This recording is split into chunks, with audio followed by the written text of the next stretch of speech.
So, in the shadow zones, we understood that shadow zones can be used to understand the interior of the earth. और shadow zones का use करके seismic waves की property use करके हम assume कर सकते हैं, again ये assumption है कि what are the different layers present in the interior of the earth, because no one has seen interior of earth. That is just as an assumption, and on the basis of that we decide कि तीन major layers हैं, crust, mantle and core. इन तीन layers में हम earth के interior को divide कर देंगे. Let's see further.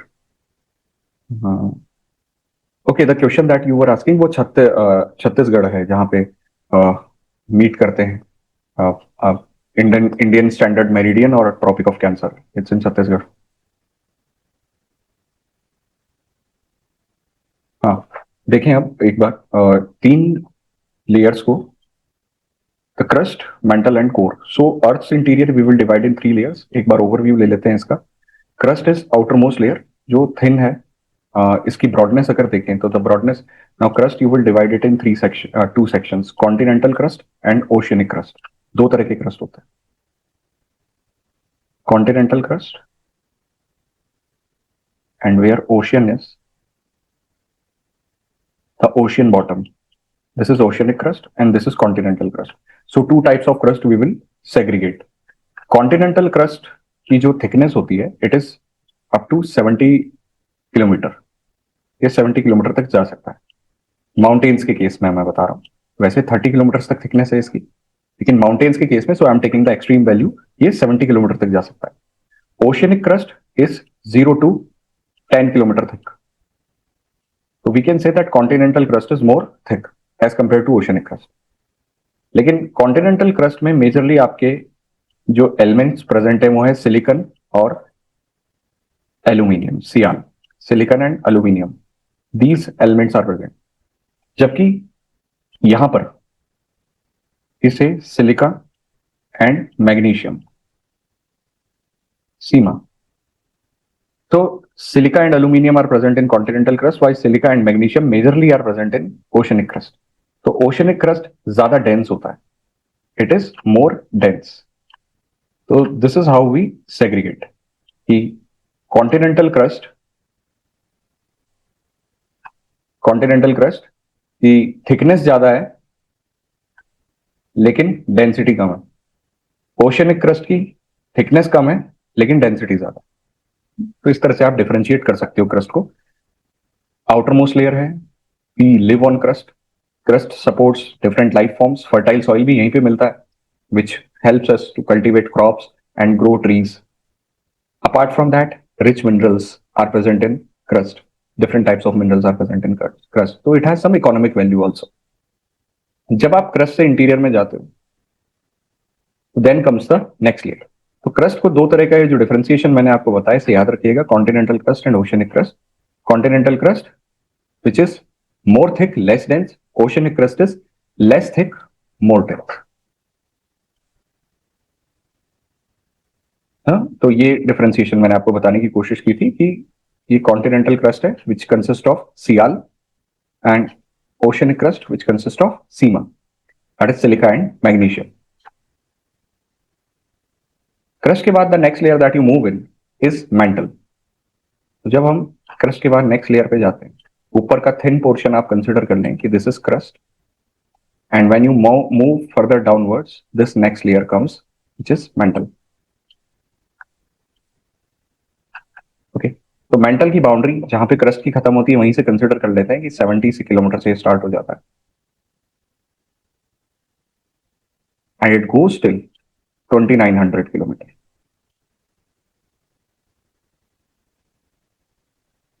So that is the limit of mantle. From 70 kilometer where the crust ends till 2900 kilometer it goes. Mantle में जैसे जैसे आप नीचे मूव करते हैं, टेम्परेचर इंक्रीजेस. तो यहां पर आकर जो अपर मेंटल का सेक्शन है, you will find मॉल्टन rocks. मॉल्टन rocks यहां पर आपको नजर आएंगे.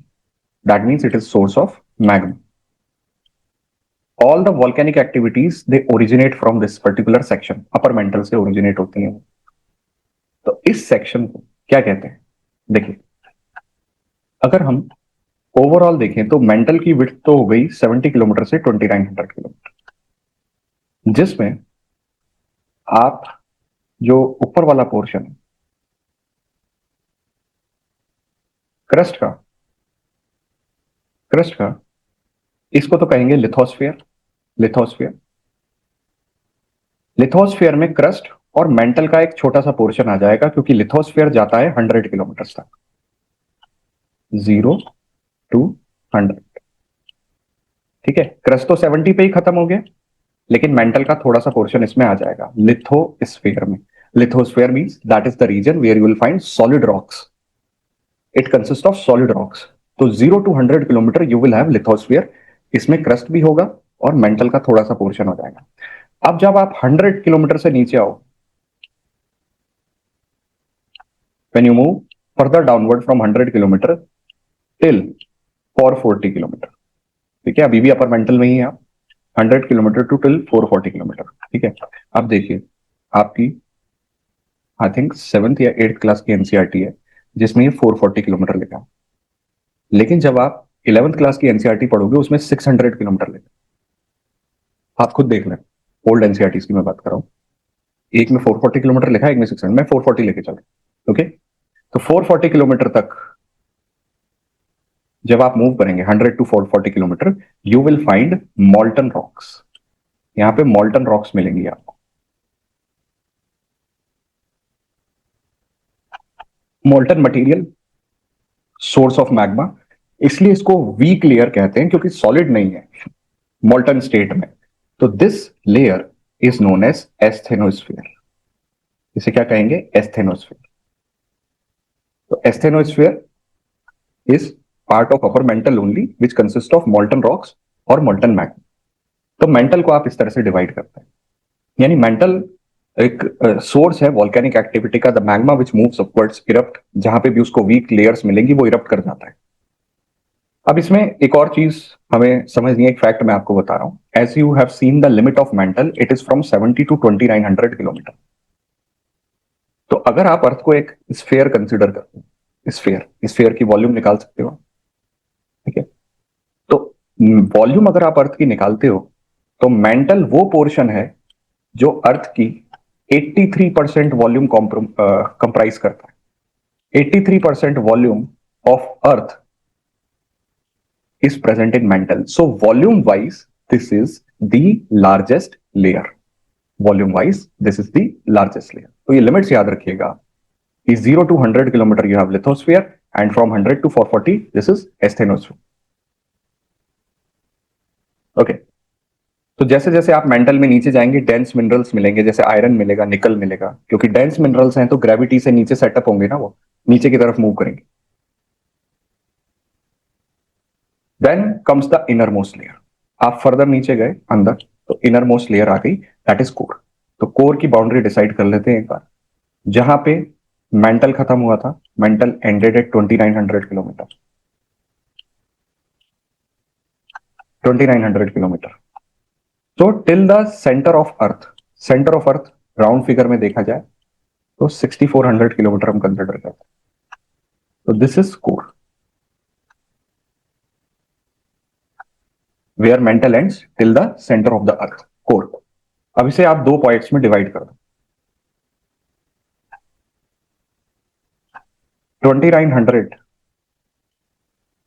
that is the point where mental ends, to 5150 kilometre. 2900 to 5150, ये हो गई outer core. This is outer core. और 5150 से till 6400 you will find inner core. तो this is how you can segregate different layers of earth. हाँ, यहाँ पे एक चीज और समझनी है आपको कि जब आप कोर में आ गए हो तो that means you have moved in the centre of the अर्थ। तो यहाँ पर आपको सिर्फ और सिर्फ डेंस मिनरल्स मिलेंगे। डेंस मिनरल्स ऐसे मिनरल्स जिनकी डेंसिटी बहुत ज्यादा है। डेंसिटी ज्यादा है तभी तो वो ग्रेविटी के कारण अंदर आ गए हैं। तो here you will find iron, Fe, and निकल, Ni। तो इस लेयर में आप क्या यूज करोगे? नाइफ। इसको कैसे डिस्क्राइब करोगे? Knife, NIFE। That means which tells you the mineral composition of this particular rain. It consist of dense minerals. तो जब आप इसकी लिमिट समझ गए हैं, ये देख रहे हैं कि यहाँ पर आपको इनर जो डेंस मिनरल्स यहाँ पे मिल रहे हैं, तो जब आप ऐसा इतना बेसिक समझ चुके हैं, तो इसके बाद एक कॉम्प्लेक्स कंसेप्ट इससे रिलेटेड समझने की जरूरत है जो आगे काम आएगा। तो लिमिट्स के बाद one thing that needs to be understood is that now I have divided this, given you the limits of outer core and inner core. Okay, तो outer core जो है, it is in liquid state. ये liquid iron मिलेगा आपको यहाँ पे। और जो inner core है, it is in solid state. Okay, कल आपने शेडो जोन्स पढ़े थे। शेडो जोन्स में आपने देखा था कि एस वेव कोर को पेनिट्रेट नहीं कर पा रही थी। इसका मतलब अंदर एक लिक्विड पोर्शन है। तो एस वेव क्यों नहीं पेनिट्रेट कर पा रही थी? क्योंकि आउटर कोर लिक्विड है ना, and S wave can not travel in liquid, तो इसलिए वो कोर को क्रॉस नहीं कर पा रही थी। Outer core is liquid in state, inner core is in solid state. Can any of you tell me why?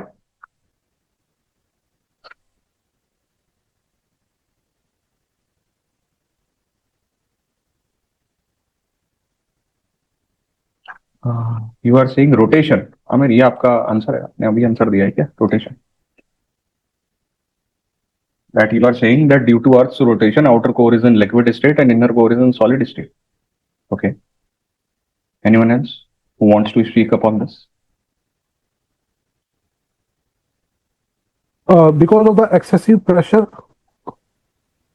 Pressure. the inner core is solid. Okay. Okay. And because the temperature is increasing, the inner core in the liquid. नहीं, inner core तो solid है ना, outer core liquid है। चलिए एक बार। Sorry, I mean outer, yeah. I got that. I got your point. देखिए, outer core, as you move downwards, crust, mantle and outer core. तो जब आप आउटर कोर तक आ गए हो, that is you are moving in the interior of the earth. यहां पर आते आते टेम्परेचर इंक्रीजेस। टेम्परेचर इंक्रीज हो रहा है आपकी डेप्थ के साथ साथ। तो टेम्परेचर इंक्रीज हो रहा है तो rocks will not remain solid, they will melt. ये मेल्ट कर जाएंगे, इसलिए आपको आउटर कोर लिक्विड स्टेट में नजर आएगा। लेकिन अब तो आप फर्दर आगे जा रहे हो, आप आउटर कोर से भी आगे जा रहे हो, तो इनर कोर भी लिक्विड होना चाहिए। But here you find solid rocks. Why? Because as you move downward, temperature increases. That's true. But with it, pressure also increases. You are into further depth. तो pressure भी tremendously increase करेगा। तो जो ये pressure increase करेगा, ये अगर liquid rocks होंगी तो उसे compress कर देगा और एक solid state में उसे convert कर देगा। So that is why inner core, due to, as Manoj is saying correctly, due to intense pressure, ये आपको solid state में नजर आता है और आउटर कोर लिक्विड स्टेट में नजर आता है। ओके, लिमिट्स मैंने आपको बता दी, कंडीशंस आपको समझा दी कि किस तरह से ये इंटीरियर ऑफ अर्थ आप सेग्रीगेट करेंगे। Now keeping this in point, I am explaining you one more phenomena related to this outer core and inner core. Okay, देखिए, अगर हम अर्थ के इंटीरियर को देखें तो this is what we are imagining, that inner core is in solid state. It is in solid state, while outer core is consist of liquid iron, is in liquid state.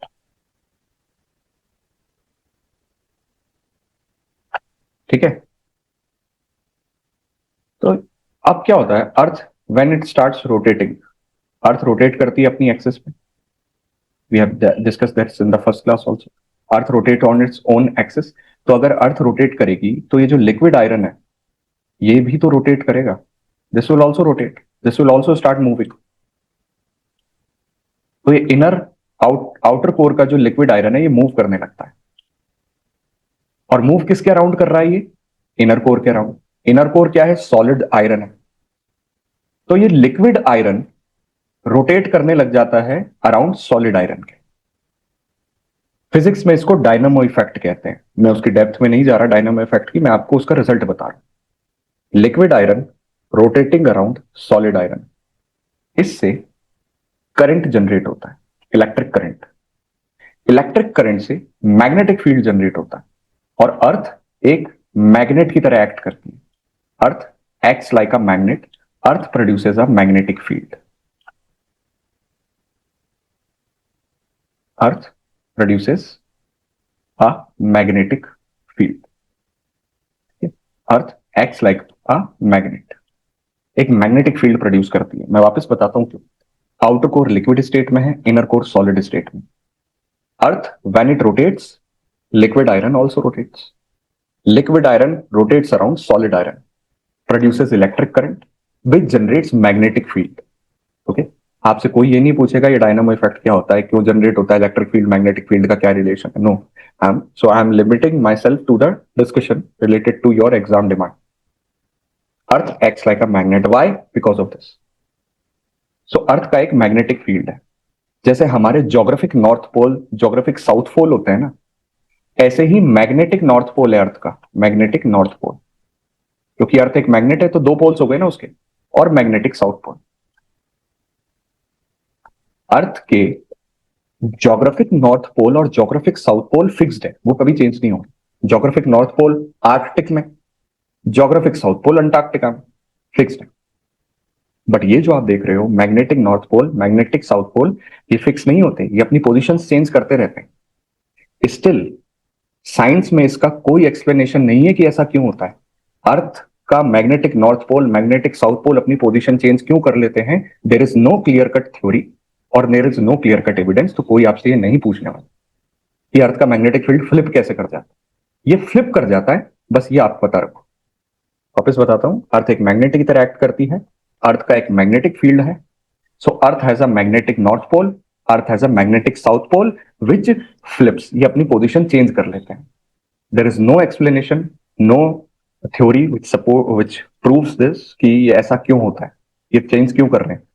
Okay, still the research is studies are going on this. तो earth behaves like a magnet. अब इसका हमारी life में क्या काम है कि earth magnet की तरह काम कर रही है? देखिए, अर्थ मैग्नेट की तरह काम कर रही है, इसका एक इंपॉर्टेंट रोल आप कहाँ देखते हैं? इसका इंपॉर्टेंट रोल हमारी डे टू डे लाइफ में आता है। अभी तो खैर you have GPS, all your satellite images जो आपको डायरेक्शन प्रोवाइड कर सकती है ना, जीपीएस की हेल्प से आप डायरेक्शन देते हो। बट मैग्नेटिक कंपास भी हुआ करते थे पहले। मैग्नेटिक कंपास इसी के अकॉर्डिंग काम करते थे, which tells you where magnetic north pole is. But अब मैग्नेटिक कंपास का इतना यूज नहीं, लेकिन फिर भी आपकी डे टू डे लाइफ में अर्थ के मैग्नेटिक फील्ड का एक बहुत इंपॉर्टेंट रोल आ जाता है। sun provides us light, sun provides us heat, but also sun releases solar wind. sun releases solar wind towards us. ये सोलार विंड अर्थ की तरफ आती है। सोलार विंड क्या होते हैं? Charge particles of plasma. इनका temperature thousands of degree Celsius में होता है, और सन इसको कॉन्स्टेंटली जनरेट करता है। यही सोलार विंड अर्थ के एटमॉस्फेयर, अर्थ की तरफ आती है। ये सोलार विंड अगर अर्थ पे एंटर कर जाए तो अर्थ का टेम्परेचर एक्सपोनेंशियली इंक्रीज कर देगी। But magnetic field of earth इसको डिफ्लेक्ट कर देता है। It does not allow solar wind to penetrate into earth's atmosphere. अगर अर्थ का मैग्नेटिक फील्ड नहीं होता तो ये सोलार विंड अर्थ पे एंटर कर जाती and earth temperature will increase. Many life forms survive नहीं कर पाती अर्थ पे। तो that is why the magnetic field of earth supports day to day life, या फिर यहां पे सर्वाइवल पॉसिबल बनाता है। okay? तो I am giving you this as assignment, read about magnetic field of earth. वैसे काफी कुछ तो मैंने आपको समझा दिया, बट इसके बारे में पढ़िएगा। तो ये किससे रिलेटेड था? ये आपके अर्थ के इंटीरियर से रिलेटेड था। So I have taken the topic here itself.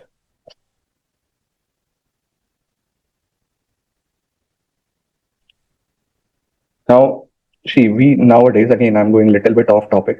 There are the India has sent Mangalyaan to Mars. So interviewer asked Elon Musk, पहले की बात बता रहा हूँ आपको, कि sir what are your views, India has send Mangalyaan on Mars and India has done it in very first attempt and that too in very less cost. कि बोले जितना इनका मंगलयान का कॉस्ट था उसमें तो हमारा कुछ नासा भेजता भी नहीं है, बोले इतने कम पैसे में इन्होंने भेज दिया। So what are your views on this? So Elon Musk says that I am very happy that India has done that because we really want this space travel to become cheap. बोले who knows in future we have to send humans to Mars. तो ये cheap होना चाहिए हमारे लिए travel, क्योंकि we are thinking of terraforming Mars कि उसको livable बना सकें in future, कि we can develop human habitations on Mars. ठीक है, people are talking about that right now. अभी उसी की कहीं ना कहीं बीच बीच में बात आती रहती है, टेराफॉर्मिंग मार्स और how is life possible on Mars. Different countries are sending their future missions to Mars. Then one of the physicist said कि okay, Mars more like earth जैसा शेप है, 24 आवर्स का उसमें डे है, और certain techniques या certain development के बाद हम शायद लाइफ फॉर्म वहां डेवलप भी कर पाए, बट एक प्रॉब्लम है मार्स में कि ठीक है आपने वहां पे प्लांट्स ग्रो कर लिए तो हो सकता है ऑक्सीजन आ जाए या एटमॉस्फेयर आप कंड्यूसिव बना लो, but there is a very big problem that earth, जैसे अर्थ के पास मैग्नेटिक फील्ड है, मार्स के पास मैग्नेटिक फील्ड नहीं है। तो वो आर्टिफिशियल मैग्नेटिक फील्ड आप कैसे जनरेट करोगे? Okay, so that magnetic field is very critical for life support on earth which we have, that is not there in Mars. So that question needs to be answered first. So I went a little bit off topic, but वो आप समझो कि अर्थ का magnetic field जो which is very less talked about supports life on earth. It is very critical for survival on earth. Why it happens? Because of the core, unique core we have, outer core in liquid motion, in liquid nature, and solid inner core in solid. So I'm moving ahead now. Thank you. Let's see. Now I think you can attempt this. Yes, please.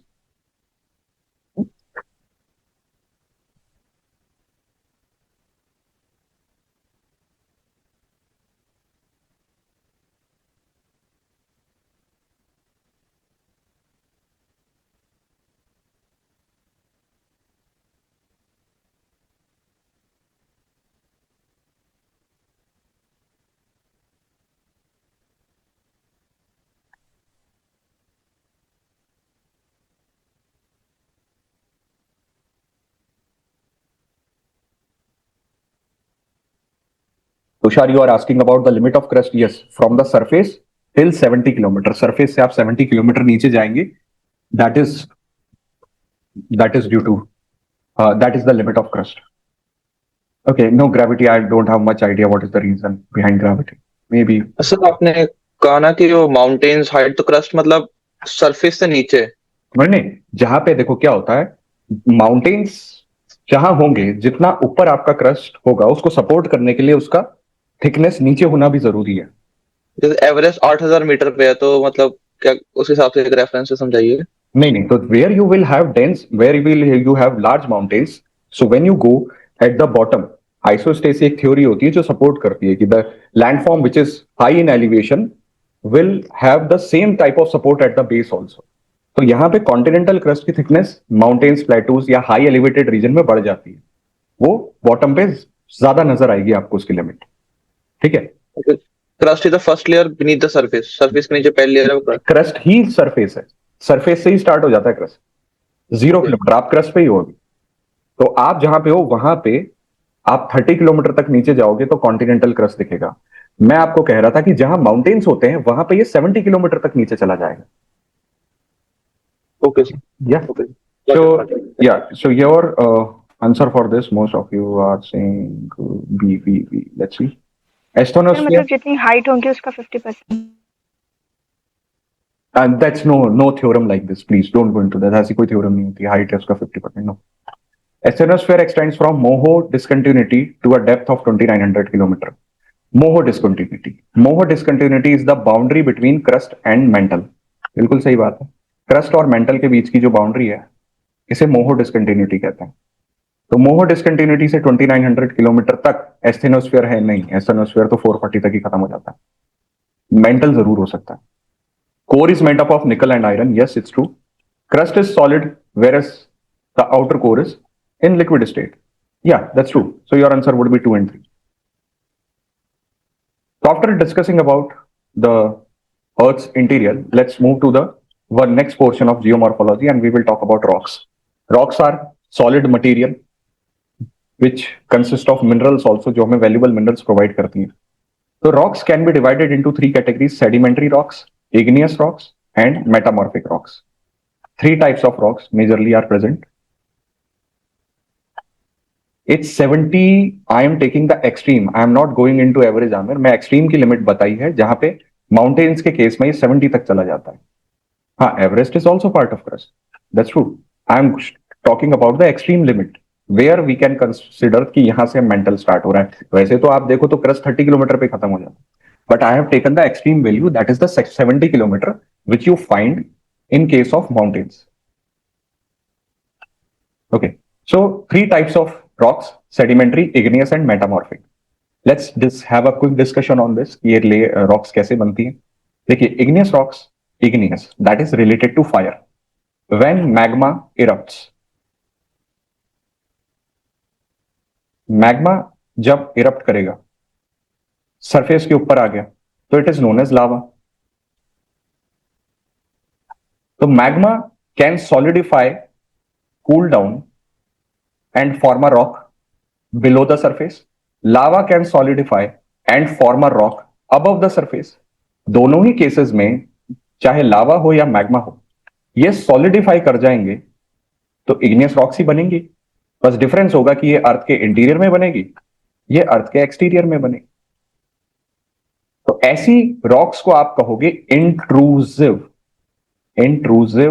igneous rock. We'll say these are intrusive igneous rocks. इसका just opposite ये हो जाएगा extrusive igneous rocks. Okay, तो igneous rocks again are of two types. तो ये वाली जो intrusive rock होती हैं, जब ये कूल डाउन करती हैं तो ये अर्थ के इंटीरियर में कूल डाउन कर रही हैं, तो ये धीरे धीरे कूल डाउन करती हैं, क्योंकि अर्थ के इंटीरियर में तो टेम्परेचर ज्यादा होता है, तो इनको कूल डाउन होने में टाइम लगता है. तो जब ये रॉक्स बनती हैं तो आपको इसके अंदर लार्ज क्रिस्टल्स नजर आते हैं, क्योंकि लार्ज क्रिस्टल्स बनने का टाइम मिल गया है, रॉक धीरे धीरे कूल डाउन होके बनी है. तो you will find large crystals in these rocks, जो कि उसका इंटरनल स्ट्रक्चर है. You will find large crystals because there is ample amount of time to form large crystals. लेकिन जब ये रॉक बाहर बनी,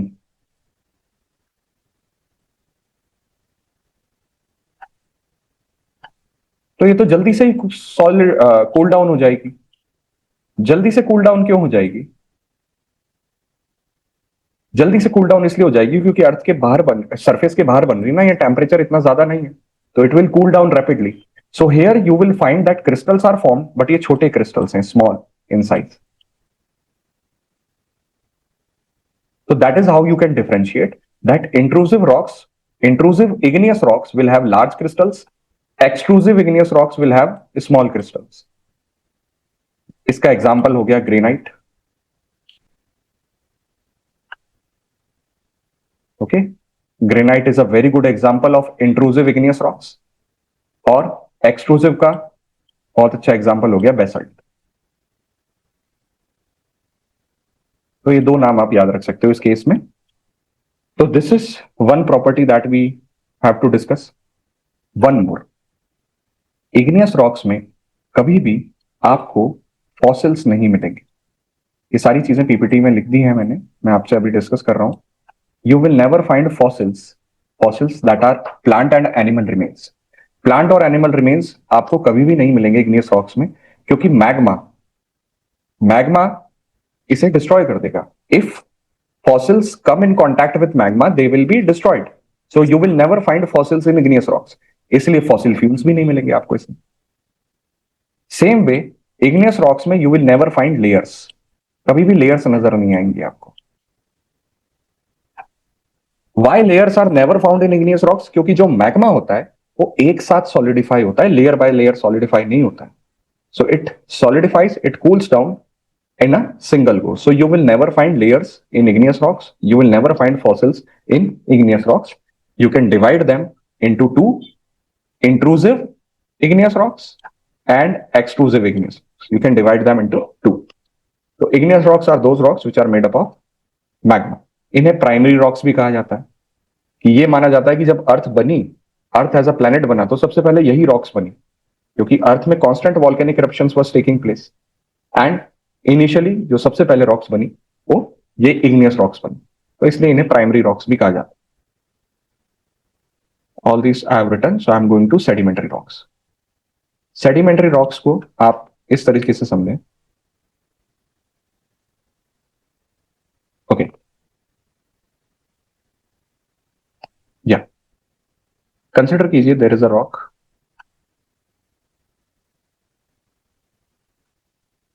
yesterday I told you that when wind or water constantly come in contact with the rock, तो ये rock की weathering कर देंगे and small sediments would be formed. Upper layer will become weak, fragmented हो जाएगी और छोटे छोटे सेडिमेंट्स बन जाएंगे। इस प्रोसेस को आप कहते हो वेदरिंग। 3 तरह की होती है, कल पढ़ी थी, physical, chemical, biological. So small sediments are formed, weathering. When these small sediments are carried further by wind or water, further wind or water इसको कैरी करें, इन सेडिमेंट्स को अपने साथ, और दूर ले जाकर डिपॉजिट कर दें, कि एक ऐसी स्पेस इनको मिल गई जहां पे इन्होंने इसको ले जाकर डिपॉजिट कर दिया। तो जब इन्होंने ट्रांसपोर्ट किया, sediments are getting transported, you will see what is happening here, erosion is happening.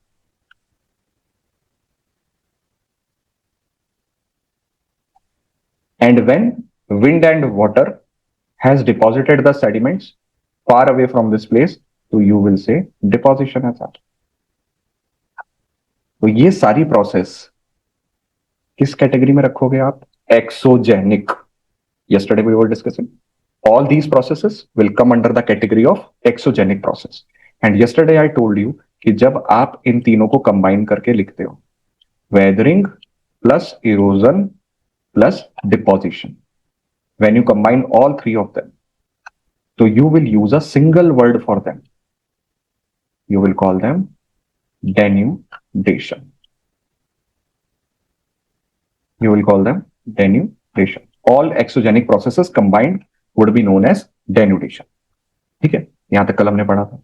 अब कंसिडर कीजिए कि ये जो सेडिमेंट पार्टिकल एक जगह जाके डिपॉजिट हो गए थे, स्टेबलाइज हो गए, for a long time they are stabilized, तो क्या होगा, टाइम के साथ साथ यही सेडिमेंट्स एक दूसरे के साथ कंबाइन करने लगेंगे, they will become compact, compaction हो जाएगा इनका, and again it will take a very long time, it's not a short term process, it will take a very long time, hundreds of years लगेंगे। Compaction होने के बाद they will combine with each other and cemented हो जाएंगे, एक rock की shape लेने लगेंगे, you will see cementation is happening. Cementation, and again they will form the rock with combining with each other. तो जहां से आपने शुरू किया था ये आप वहीं पर आ गए। It's a very time taking process, thousands of years it will take. तो ये रॉक सेडिमेंट के कंबाइन होने से बनी है। तो ऐसी रॉक्स को आप क्या कहते हो, जो सेडिमेंट के कंबाइन होने से बनती है, उसे आप कहते हो सेडिमेंट्री रॉक। और ये जो प्रोसेस है जिसमें sediments are getting compact, cemented, and they are combining to form the rock again, so this process you will call it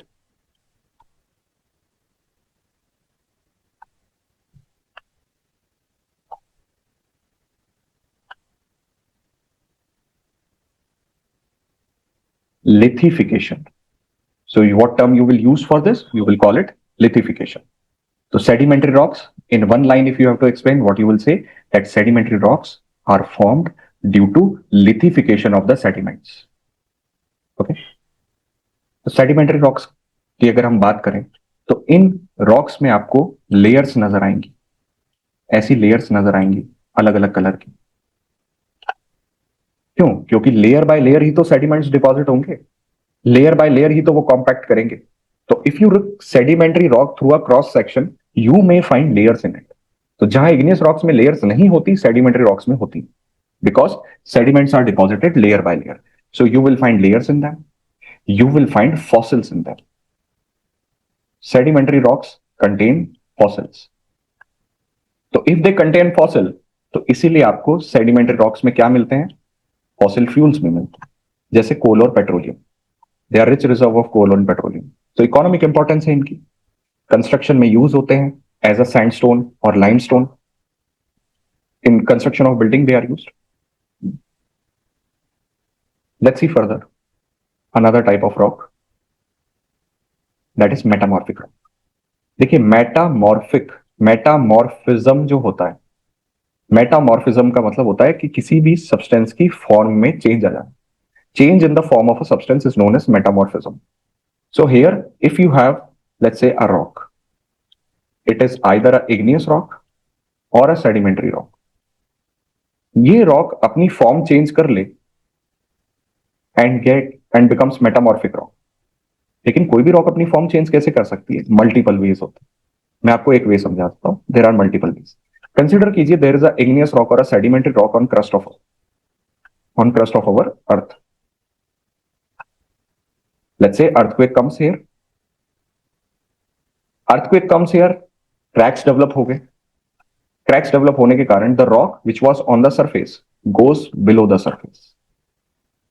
Now rocks is below the surface of earth. So if this rock is below the surface of earth, now two things will increase on this rock. Temperature will increase on this rock and pressure will increase on this rock. क्योंकि अब conditions बदल चुकी हैं. Temperature and pressure both will increase. तो temperature and pressure के increase होने से ये इग्नियस या सेडिमेंटरी रॉक अपनी फॉर्म चेंज करेगी और किस में कन्वर्ट हो जाएगी? It will be converted into the metamorphic rock. So metamorphic rocks कब बनती हैं? जब when you have igneous rock और when you have sedimentary rocks, they undergo change in form. Why they undergo change in form? Due to pressure and temperature conditions they undergo change in form. Metamorphic rocks will have layers. इसमें layers नजर आएंगी आप. क्यों? क्योंकि मान लीजिए igneous या sedimentary rock के अंदर कोई मिनरल था, कोई मिनरल प्रेजेंट था इसमें, है ना? They consist of minerals, any mineral was present. तो जब ये प्रेशर कंडीशंस चेंज हुई, तो ये प्रेशर कंडीशंस तो इस मिनरल के लिए भी चेंज हो रही है. तो मिनरल जब मेटामॉर्फिज्म में जा रहा है, it may produce a different colour, it may give you a different sensation of colour. तो हो सकता है कि जो मेटामॉर्फिक रॉक बने उसमें मिनरल के प्रेजेंस के कारण एक नया कलर प्रोड्यूस हो जाए, तो आपको एक लेयर्स नजर आने लगे. तो yes, layers can be present in metamorphic rock.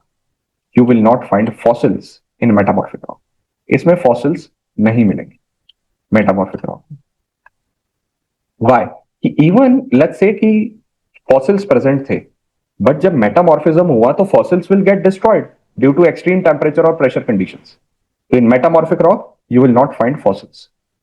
हाँ, इंपॉर्टेंट है, हमारे लिए इकोनॉमिक इंपॉर्टेंस रखती है क्योंकि कंस्ट्रक्शन में इनका यूज होता है. जैसे marble Taj Mahal is a very good example of that, white marble. So metamorphism से ही बनता है marble. After having a understanding of this, I think now you will be able to attempt this. Go ahead with this please.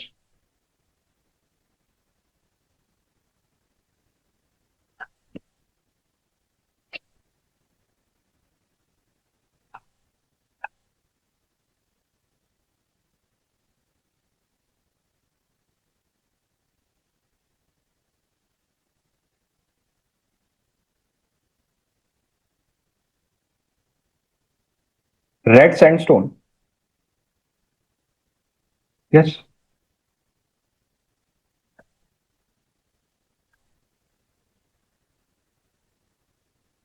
Okay. So you have answered the question.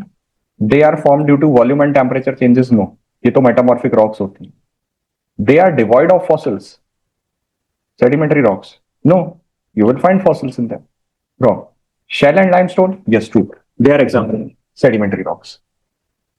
The answer would be B. Now, moving ahead, I'll explain one more topic which is related to your rocks. Rock cycle. देखिए, rock cycle will tell you that from one type of rock, another type of rock can be formed. दूसरी rock इससे बन सकती है. For example metamorphic rock, यहां से शुरू करते हैं हम। जैसे सेडिमेंट्री रॉक है, रॉक साइकिल का कोई भी एंड या स्टार्ट नहीं होता, आप कहीं से भी स्टार्ट कर सकते हो। लेट्स से कि we start from sedimentary rock. Sedimentary rock अगर वो हीट और प्रेशर में की कंडीशंस उस पर चेंज होती है तो क्या बन जाएगा? Metamorphic rock. मेटामॉर्फिक रॉक की वेदरिंग होगी तो what will form? Sediments. Sediments combine कर जाएंगे तो फिर से क्या बन जाएगी? Sedimentary rock. That means you started from this point, you came back to the same point. Let's see one more thing. Sedimentary rock under heat and pressure will form metamorphic rock. Metamorphic rock melt होगी तो magma बनेगा। Magma cool down होगा तो igneous rock बनेगी। Igneous rock की weathering हो जाए तो sediments would be form, and sediments when they combine with each other, sedimentary rocks would be formed. So that means you are back to the same place. Same way, igneous rocks, when they undergo change in heat and pressure conditions, what they will form? They will form metamorphic rock. So one type of rock can lead to the formation of another type of rock. ये possible है, इसलिए इसको rock cycle कहते हैं. It does not have any start, it does not have any end. One type of rock can lead to the formation of another type of rock. So this completes our discussion on rocks. Try to attempt some questions quickly.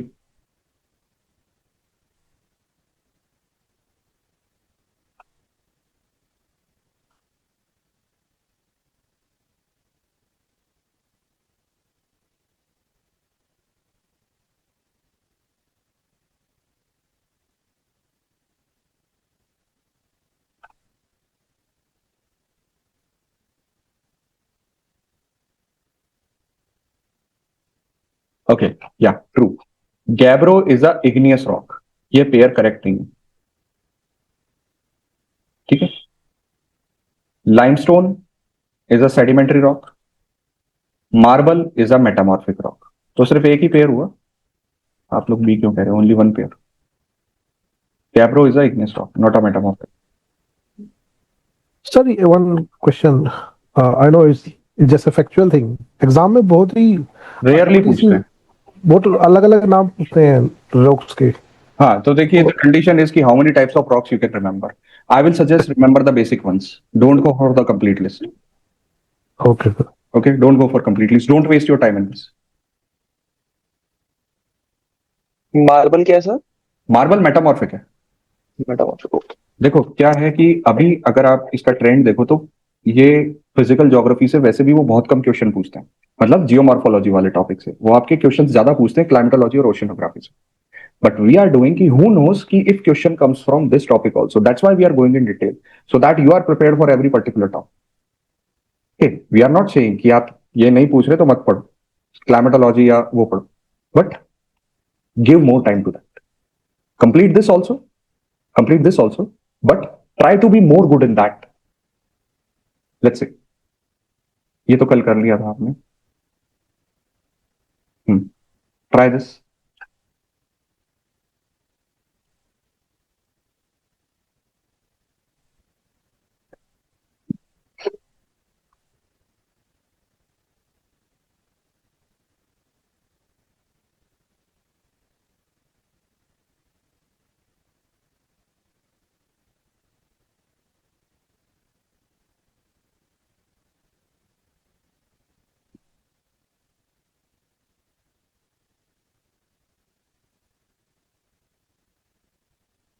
Yeah. हाँ। Okay, earth experiences equal day and night during the month of March and September. बिल्कुल सही है, equinox आता है ना इस दिन में। Equinox comes on 21st March and 21st September. Sir रफली लिखा उसने। हाँ, तो दैट मीन्स कुछ ना कुछ माइनर डिफरेंस होंगे ना। कंप्लीटली 12 आवर्स का डे और 12 आवर्स की नाइट नहीं होगी all over the earth, some minor differences would be there. So yes, because of something you told sir that, जो क्या बोलते थे आपने समझाया था वो टोपोग्राफिक डिफरेंसेस के कारण कुछ माइनर डिफरेंसेस आ सकते हैं। तो रफली ऑल पूरा एग्जैक्टली डॉन और डस्क बोला था आपने, राइट? नहीं, वो भी डिफर करेगा, राइट? नहीं, that is not related to this. No, ना, डाउन एंड डस्ट तो रोज होता है। तो in the month of December Tropic of Capricorn receives more sunlight than Tropic of Cancer. Yes, it's true. because in the month of December, which hemisphere is tilted towards sun? Southern hemisphere is tilted towards sun. Northern hemisphere is away from the sun. तो southern hemisphere is tilted towards the sun. तो tropic of Capricorn तो southern hemisphere में है ना, तो वहां पर ज्यादा सनलाइट आएगी. तो I think this both the option are correct. C would be the answer. Sir not correct पूछा है. अच्छा नॉट करेक्ट पूछ लिया. ओके ओके डी है फिर तो. नॉट करेक्ट तो दोनों ही नहीं है. Okay yeah true that. Not correct. Thanks for this. Next. Yeah try this.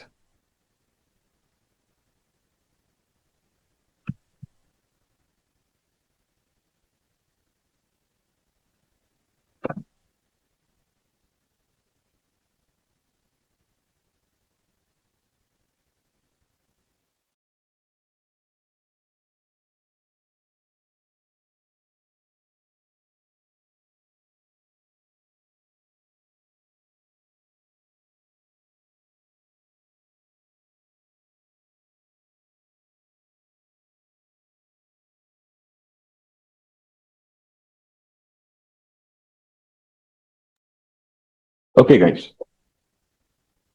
Igneous rocks? No, they are not formed due to deposition. Metamorphic rocks? Yes, they are formed due to recrystallization. The pressure conditions and temperature conditions changes, recrystallization will happen.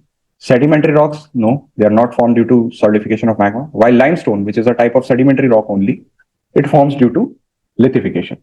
So which two pairs? This and this. So your answer would be B. Your answer would be B in this case. Limestone is a type of sedimentary rock only, ना? Lithification से ही तो बनेगा ये. Sir recrystallisation वो तो थोड़ा clear करें. देखिए रिक्रिस्टलाइजेशन का मतलब है that if in igneous rocks the crystals are formed, लेकिन the pressure and temperature condition will change the crystal shape. When pressure and temperature condition will change, वो उसके crystal shapes को change कर देगी. तो हम उस process को रिक्रिस्टलाइजेशन कहते हैं, जिससे igneous rocks से metamorphic rocks बनती है. Okay? Okay, sir. Try this one.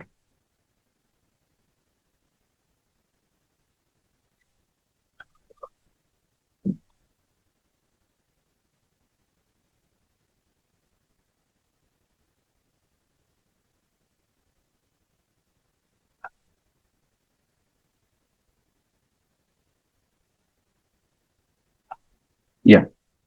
So they are formed due to solidification of magma and lava, igneous rocks. True. They can form only beneath the surface. नहीं है तो surface के ऊपर भी बन सकती हैं. This is wrong. Granite and basalt are igneous rocks. True. So yes, only two pairs are correct. Block mountains मैंने आपको पढ़ा ही नहीं है तो I am skipping this. Okay. This I haven't taught you, so I am skipping this also. Try this.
Fourteenth, B, you're saying.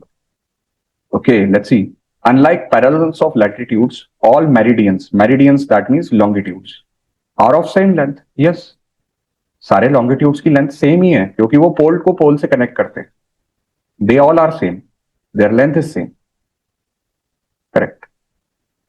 Countries with great latitudinal extent need to adopt more than one standard type. नहीं, time zone का latitudinal extent से कोई ज्यादा relation नहीं होता है। अगर latitudinal extent ज्यादा भी है तो क्लाइमेटिक कंडीशंस वेरी करेंगी। लॉन्गिट्यूडनल एक्सटेंट होना चाहिए, east to west, east to west longitudinal extent should be there, so we eliminate this. India lies entirely in northern hemisphere, सही बात है बिल्कुल, इक्वेटर के नॉर्थ में है हम। एंड ईस्टर्न हेमिस्फीयर, बिल्कुल सही बात है क्योंकि प्राइम मेरिडियन के ईस्ट में है हम, तो एंटायरली आ जाते हैं हम नॉर्दर्न हेमिस्फीयर और ईस्टर्न हेमिस्फीयर में, true. The longitudinal extent of India is longer than it's latitudinal extent. इसका मतलब हुआ कि अगर इंडिया के हम 4 पॉइंट्स को पकड़ें, north, south,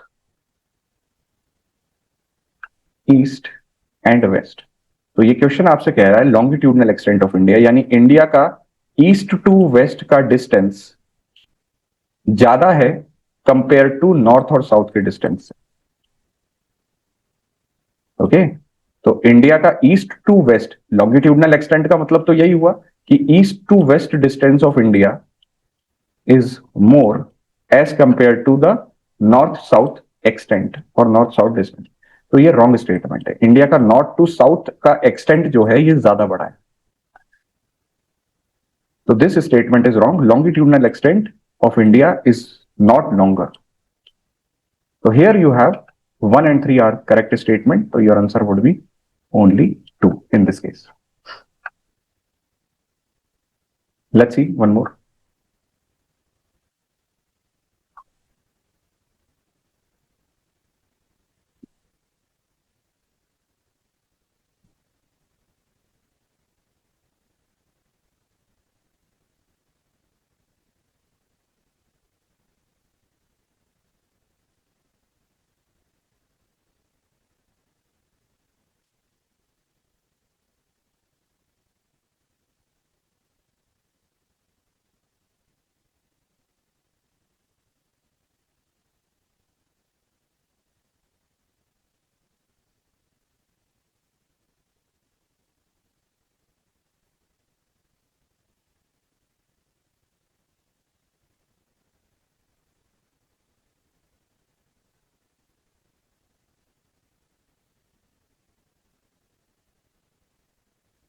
Okay, not correct. कौन सा है?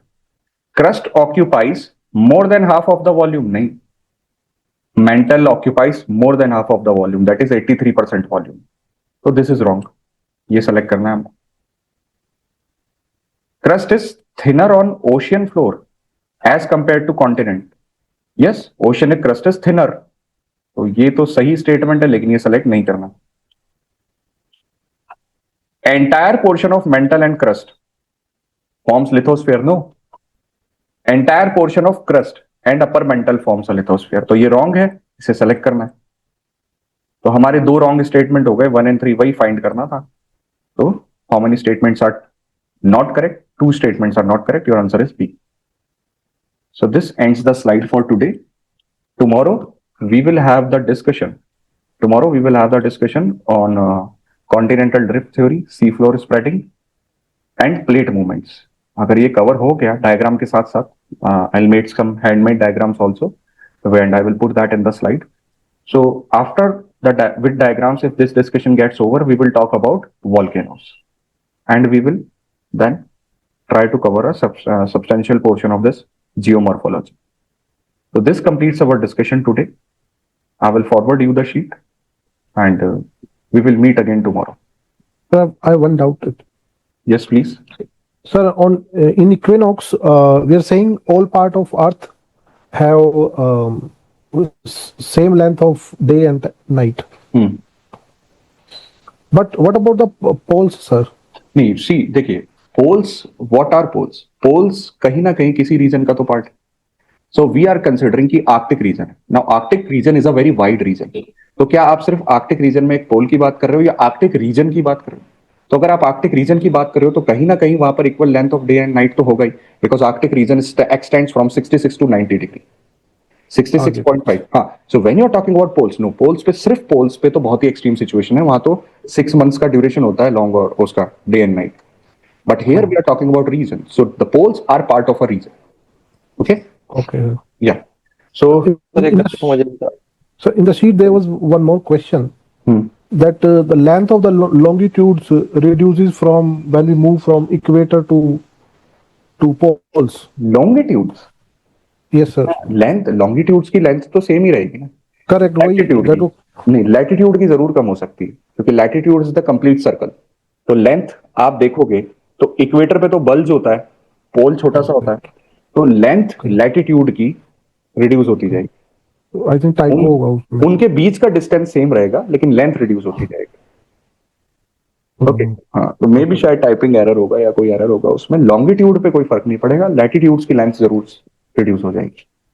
सर एक डाउट था, आपको मैंने स्क्रीनशॉट भी भेजा है, एक बार इसको रीड कर लीजिएगा सर, ताकि चैट में, where have you sent, where? Personal chat में सर, एजुकेटर में। ओके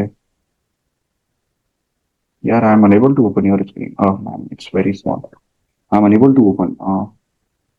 वो इंटरनेशनल डेट लाइन में गूगल डिफरेंट कह रहा है, वो कह रहा है अगर हम वेस्टवर्ड मूव करेंगे तो डे ऐड हो जाएगा। तो that means he is taking a different reference point. ये डिफरेंस रेफरेंस पॉइंट लेके बता रहा है आपको, इस पे मत जाइए आप। The one we discussed in the class, you stick to that. Okay, वही हाँ, उसी को याद। उस पे ही रहिए। He is taking a different reference point. जी sir, thank you sir. Yeah, so okay, so we will have the discussion, we'll continue the discussion tomorrow। Thank you and good night to everyone।